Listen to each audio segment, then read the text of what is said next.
Detik-detik petugas SPBU di Palembang panik saat insiden nozzle tersangkut bikin tegang. Beredar di media sosial yang memperlihatkan kepanikan seorang petugas wanita di SPBU Mangkunegara Palembang hingga viral di TikTok. Pasalnya, saat sedang mengisi bahan bakar, mendadak nozzle yang dimasukkan ke dalam tangki mobil tidak bisa dilepaskan. Dalam video yang diunggah oleh pemilik akun TikTok @johanreganjaud788 pada Sabtu 10 Juni 2023, mulanya terlihat seorang petugas SPBU wanita yang tengah mengisi bahan bakar mobil berjenis City Car. Petugas SPBU itu pun sempat meninggalkan mobil sambil menunggu bahan bakar terisi penuh. Namun saat bahan bakar sudah mulai memenuhi tangki mobil, petugas SPBU itu pun panik. Pasalnya, nozzle yang terpasang di tangki mobil tidak bisa dilepaskan. Meski sudah berusaha menarik dengan sekuat tenaga, nozzle itu tidak juga terlepas.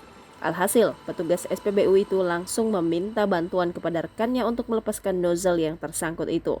Beruntung akhirnya nozzle tersebut bisa dilepaskan oleh petugas SPBU lainnya. Unggahan tersebut menuai banyak komentar dari warganet. Tak sedikit dari warganet yang ikut merasa panik serta komentar kocak lainnya membanjiri unggahan itu.